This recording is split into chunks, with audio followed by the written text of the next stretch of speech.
नमस्कार। आज मैं इस वीडियो में विशेष रूप से क्लास 10th में जो पढ़ने वाले बच्चे हैं, खासकर यूपी बोर्ड से, उनके लिए मैं छोटा सा सुझाव प्रस्तुत करना चाहता हूं कि वो अंग्रेजी में तैयारी कैसे करें, कैसे बोर्ड एग्ज़ाम में अच्छे नंबर लाएं, कैसे सोचें कि हमें 90% से ऊपर, 95% से ऊपर हमें मार्क्स लाने चाहिए। तो उसके लिए आप सभी के लिए अभी 2 महीने पर्याप्त समय है और 2 महीने के भीतर आप अच्छी तैयारी कर सकते हैं। उसके लिए मैं आपको सुझाव देना चाहता हूं कि आप सर्वप्रथम जितने भी आपके इंग्लिश सब्जेक्ट में जितने भी चैप्टर्स प्रिस्क्राइब्ड हैं, उन चैप्टर को आप बढ़िया से पढ़ लें। क्योंकि मैं इस वीडियो में रटने की बात नहीं बताऊंगा, क्योंकि रटने से आप हर एक चीज़ नहीं कर सकते। सपोज अगर आपने क्वेश्चंस का आंसर रट लिया तो सिर्फ आप क्वेश्चन का आंसर ही लिख पाएंगे, और हो सकता है कि वो किसी अन्य भाव में क्वेश्चन दे दे और आपको वो भाव पता ही ना हो। तो उसके लिए मैं आपसे बताना चाहता हूँ कि आप इंग्लिश चैप्टर जितना भी प्रिस्क्राइब्ड है उसको आप बढ़िया से पढ़ लें, समझ लें। और दूसरी तरफ आपकी रुझान इंग्लिश ग्रामर पे होनी चाहिए। ज़्यादा से ज़्यादा आप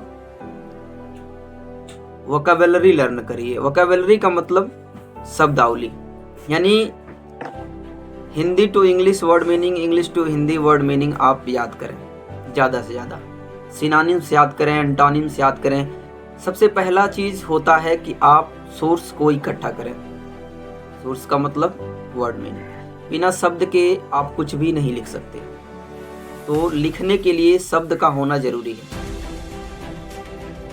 तो शब्द का होना जरूरी है, उसके लिए आपको वोकैबुलरी यानी वर्ड मीनिंग आपको ज़्यादा से ज़्यादा लर्न करना है। दूसरी चीज़, आपको ग्रामर पे विशेष ध्यान देना है।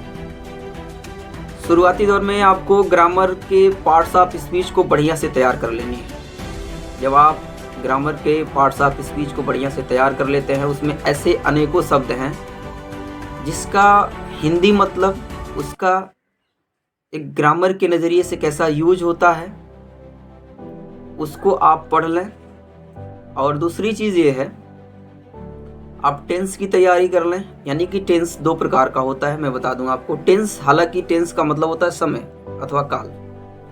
एक तो होता है कि नॉन एक्शन का मतलब उसमें कार्य नहीं होता है, सिर्फ स्टेट ऑफ बीइंग होती है, यानी होने की स्थिति होती है। होने की स्थिति का मतलब जैसे कोई कार्य नहीं हो रहा होता है, वो भी एक प्रकार का टाइम रिप्रेजेंट करता है। और दूसरी चीज़ ये है कि एक ऐसा टेंस होता है जिसमें कार्य के होने का भाव प्रकट होता है।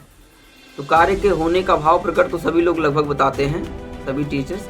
तो फिलहाल में आपको दोनों तैयारी करनी है कि जो नॉन एक्शन सेंटेंसेस है, जैसे फॉर एग्जांपल मैं बता दूं कि मैं एक अध्यापक हूं, आप एक विद्यार्थी हैं, आज ठंडा मौसम है।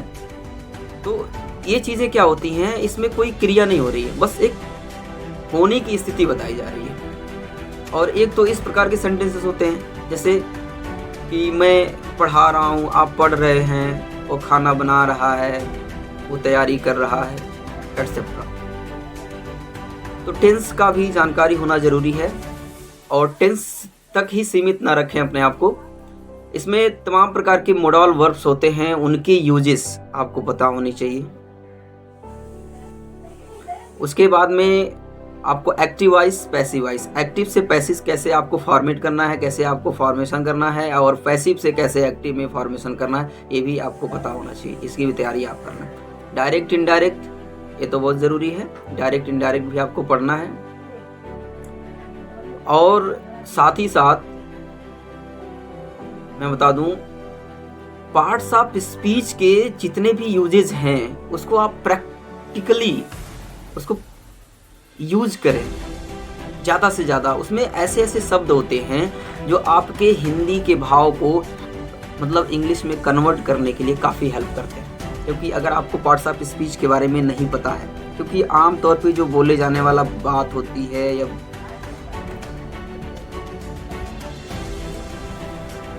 सबसे ज़रूरी चीज़ ये है, डायरेक्ट इनडायरेक्ट तो आपको सीखनी ही सीखनी है।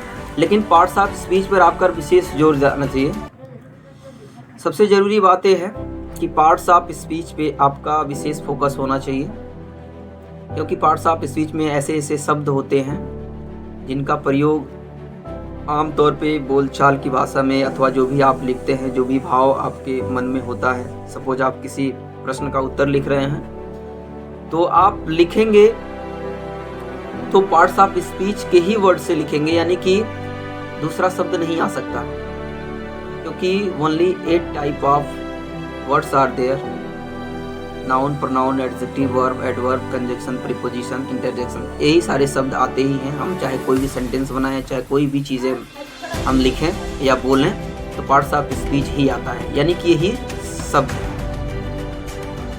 तो उसके यूज किस भाव से होते हैं, किस तरह होते हैं, उसको आप बढ़िया से पढ़ लें, ताकि आप कोई भी आंसर आप लिखें तो आपको पता हो कि कौन सा शब्द कैसे लिखा जाना चाहिए। इतनी जानकारी करने के बाद आप एक चीज़ की तैयारी करें, अगर ये पढ़ लेते हैं तो एस्से राइटिंग।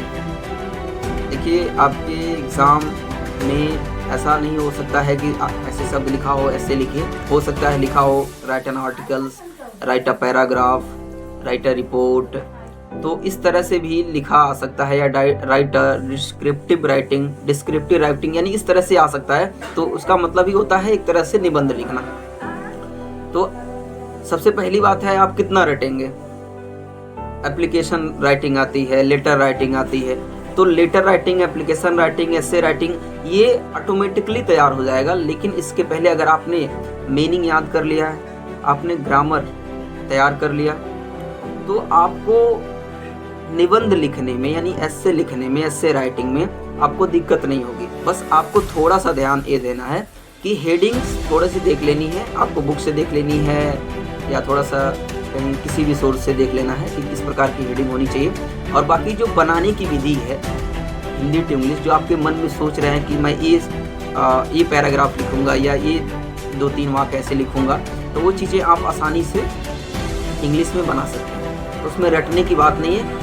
विशेष रूप से स्पेशली आप फोकस करिए ग्रामर के स्ट्रक्चर पे, ग्रामर की फॉर्मेशन पे, और सबसे इम्पॉर्टेंट है कि आपको वर्ड मीनिंग याद होनी चाहिए। बिना वर्ड मीनिंग के आप कोई भी चीज़ नहीं लिख सकते, क्योंकि वही तो शब्द हैं, वही तो आपको लिखनी है। ग्रामर का मतलब कि एक सिस्टम है, एक फॉर्मेशन, एक रचना है, जिसके माध्यम से आप अपने शब्दों को रचते हैं, अर्थात लिखते हैं, उसको पुट करते हैं, क्रम में रखते हैं, ताकि आपका भाव स्पष्ट हो सके।